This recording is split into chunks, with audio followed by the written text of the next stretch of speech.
Well, Jim, I guess another topic that a lot of people have been asking us about this week, I guess it's also under the umbrella of something that was once really good and now has fallen into a pit of despair.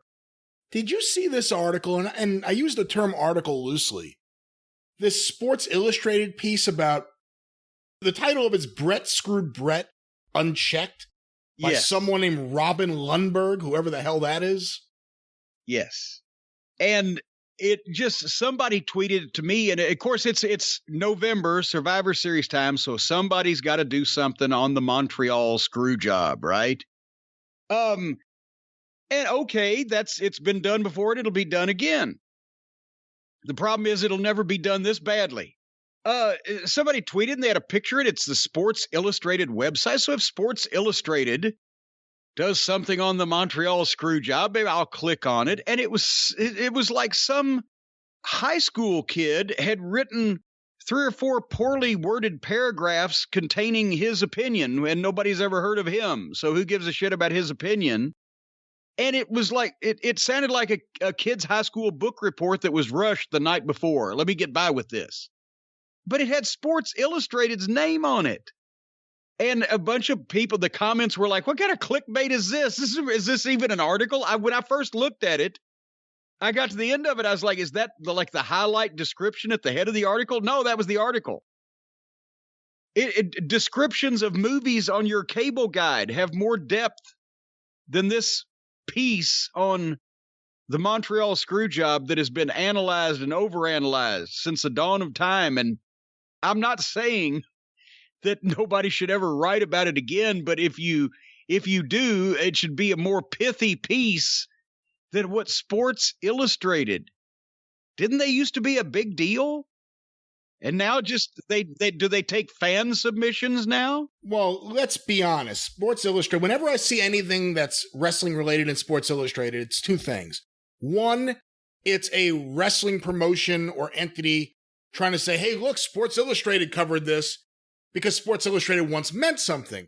And on the other hand, now this is just a really, really awful take and a poorly written series of thoughts. But usually it's just a puff piece, a substance-free puff piece, whenever there's anything about wrestling in Sports Illustrated. There's nothing like in-depth, there's no reporting, there's no breaking news on something. It's just, here's a promotional copy that we got from a wrestling company, let's repeat it with some other stuff in it. There's never anything that's hard-hitting, there's never anything of importance.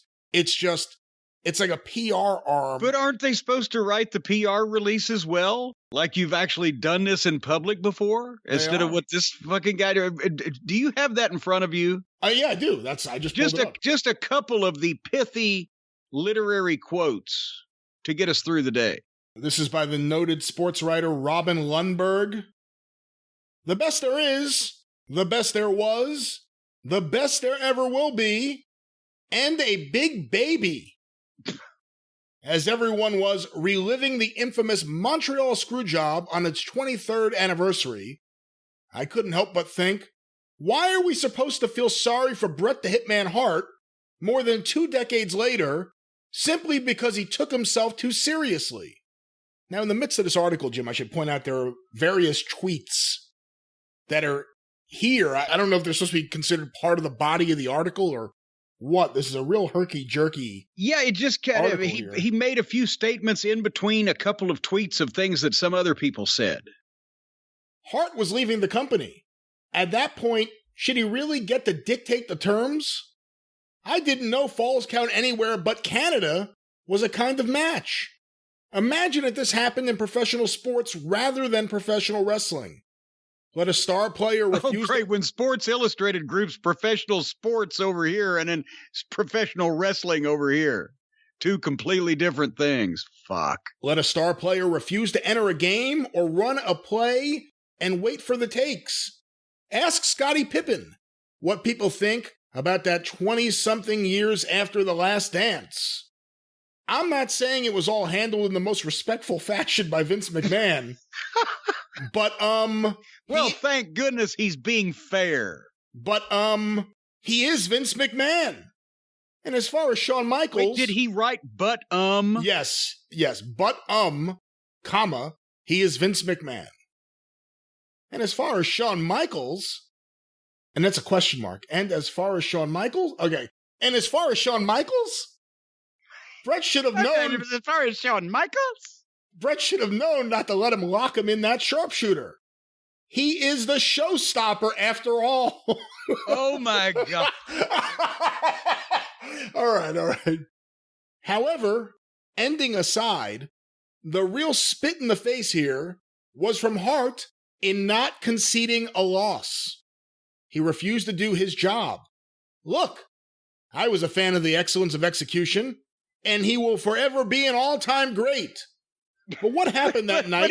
But he's a piece of shit right here in his piece I'm writing. But what happened that night hurts his legacy more than it does that of Vince, HBK, or the WWE. So after all these years, ultimately, what Mr. McMahon said was correct. Bret screwed Bret. And this is one of the single worst. That is the entire article. That is the article. Yeah, and thankfully now we have the ultimate opinion on the subject, like a Supreme Court verdict. Now that old Robin Landsberg has weighed in. What a fucking idiot! What a complete. Who is this person that he can write for Sports Illustrated about something he's obviously? You know what? I want to write for TV Guide because I've watched television. So I'll just write something for TV Guide about something I've seen on TV. If you ever want to look at why Sports Illustrated doesn't mean what it once was, there's lots of different reasons. But the quality of writers is a big part of it. This is not just a stupid take. This is an awfully written piece with just a horrendous take. That just sounds unprofessional. By the way, Bret Hart had creative control in his fucking contract. How do you leave that out? How do you leave that out? He left everything out. He only wrote 322 words on the whole goddamn thing. He should have known not to put him in a sharpshooter because he is the showstopper after all. What? I'm surprised he was able to work their full names in. That piece was so short. I tell you, that was a short piece. I tell you. The quote from John McAdam, the sporting news was always better. Well, and I'll tell you what, Sport and Life was always better too. But then again, nevertheless, folks, if you would like to remove the smell, the stench of amateur journalism off of you, then you need to talk to our friends at Hawthorne. We've just started talking about these folks. You may have heard it last week. The folks at Hawthorne are a premium tailored personal care brand that makes it easy for guys to feel, look, and smell their best. When you go to Hawthorne, and you can do that by going to Hawthorne, Hawthorne,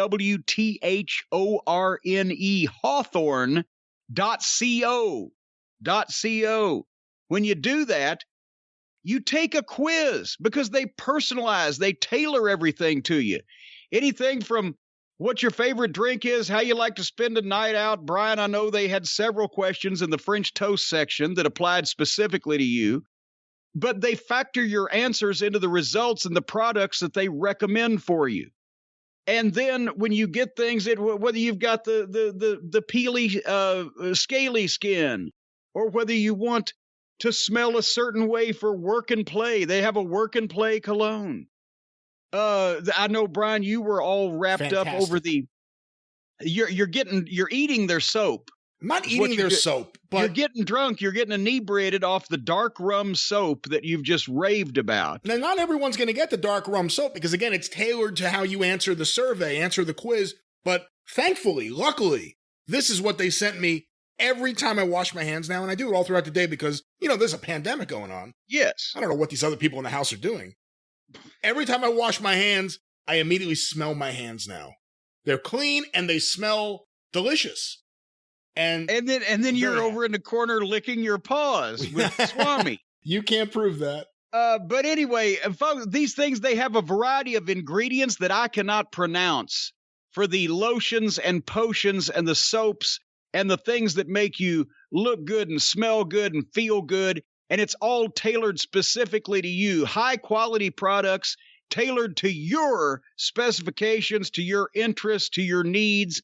And they take the risk out of it by giving you free shipping on your order and returns, because if you don't like the products, you can return them and they will retailer them based on your feedback. So for the special offers for the holidays that they've got going on right now, visit hawthorne.co. That's HAWTHORNE.co. Check out the special holiday offers, and you will be ever more attractive for those holiday parties where you get on Zoom with people. But, some people I've known, you could smell them across the internet. This won't happen with Hawthorne. I'll tell you, these colognes are pretty fucking good, I gotta say. Well, with your full-throated endorsement like that, how can we resist? I can smell you from here. And I smell fantastic, don't I? You smell gorgeous. You see?